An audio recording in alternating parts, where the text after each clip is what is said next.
So my routine has changed a little bit. I would say my food hours have not changed much, but overall the routine is very beautiful. You know, waking up at around 6:30, getting up at around 7:15, and then getting ready, getting fresh by around 9 a.m.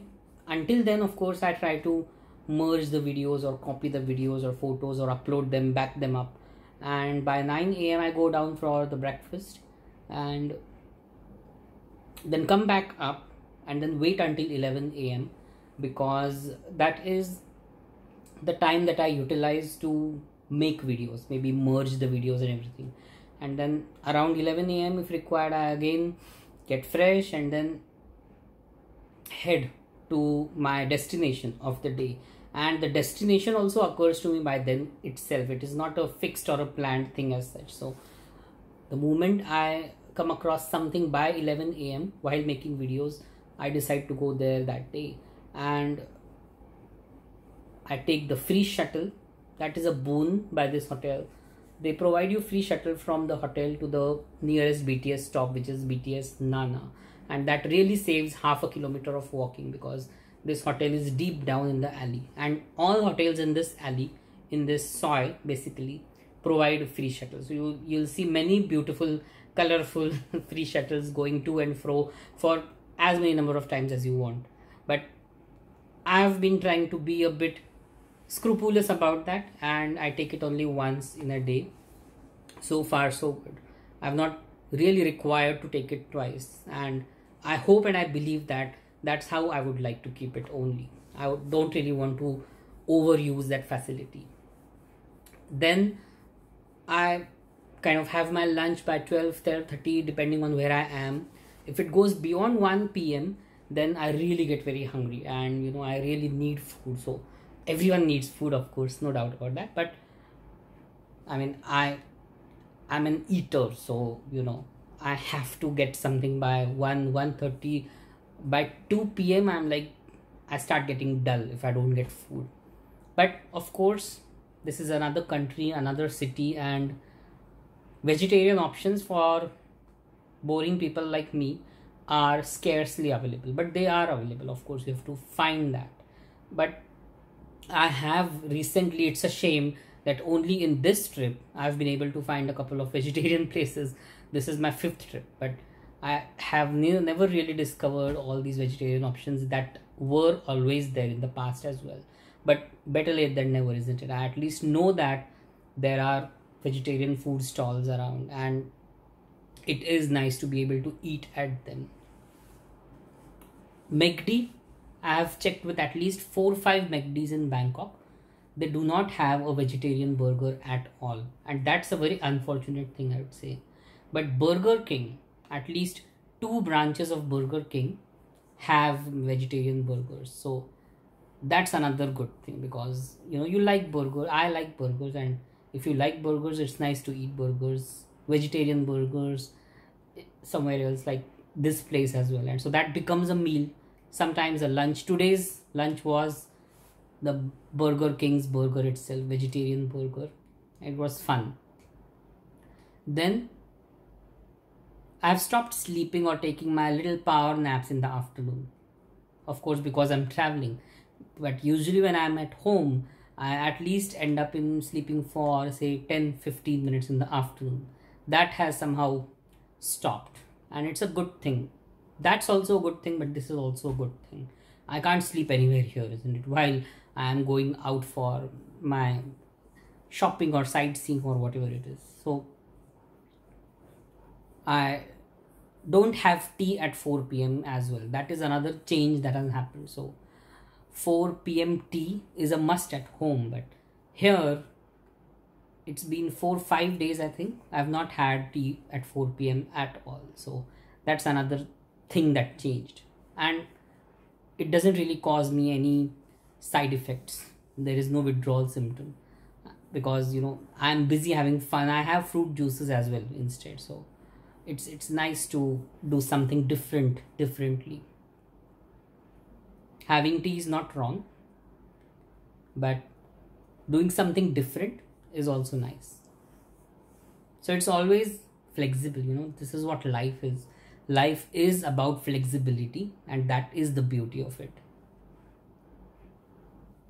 I keep roaming by 6-7 p.m., and that's when I start heading back to the hotel. I'm not a late nighter.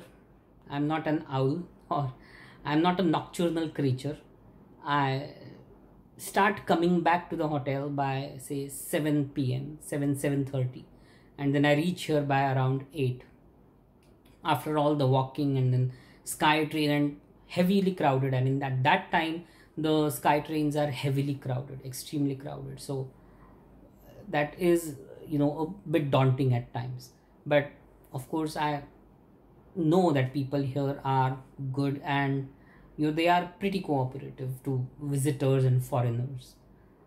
And then I get down at the train station, and then I have to come back walking one way at least, and that's fine, because on the way there is a 7-Eleven, so I always get a packet of milk for my good night's sleep. And then I come back and then take a little shower if required. Nahi, it is required daily, because you walk a lot, so you sweat a lot, so it is good to get clean at night as well before going to bed. And then if there's energy left, I click a couple of photos, make such videos, and whether there's energy left or not, I make sure to copy the data, the photos and videos, to my computer. And then the videos that have been made from 9 a.m. to 11 a.m.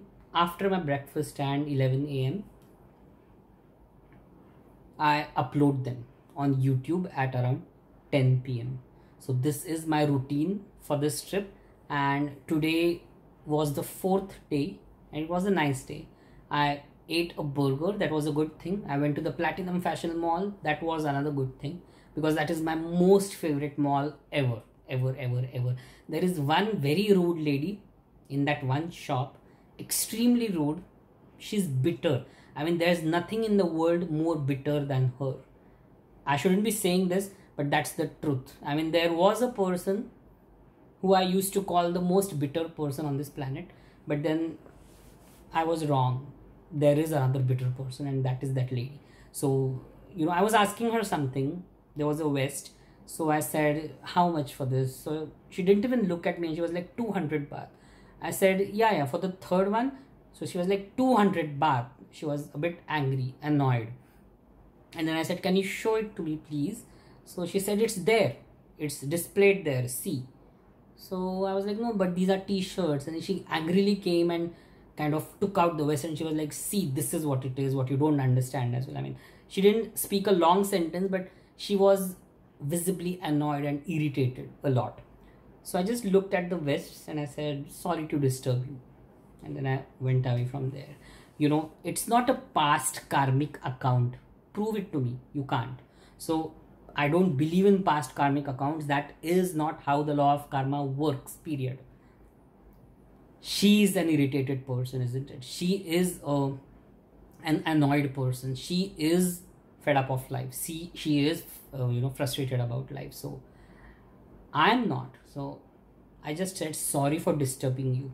And of course, at the back of my mind, I was like, you have forgotten what you have opened the shop for, so it's okay, I'll never come here. I didn't say it to her. I just said, sorry for disturbing you, and I walked away from there. And the same lady had behaved in the same way with me last year as well. The exact same shop. August 2018, I asked her the same vest, and she said the same thing. Maybe she remembered me from the last trip. I don't think so. But, the person is still the same. 1 year difference, same behavior, same angry, irritated, annoyed, frustrated behavior. Not a very good thing, isn't it? Love was nowhere around her, and that was not a very good sight for me. So last year I didn't say anything, but this year I said, sorry for disturbing you, dear soul. I will never ever disturb you, and I hope that nobody in this world disturbs you as well. That's a bit mean, but that's what I was thinking. I didn't say it to her.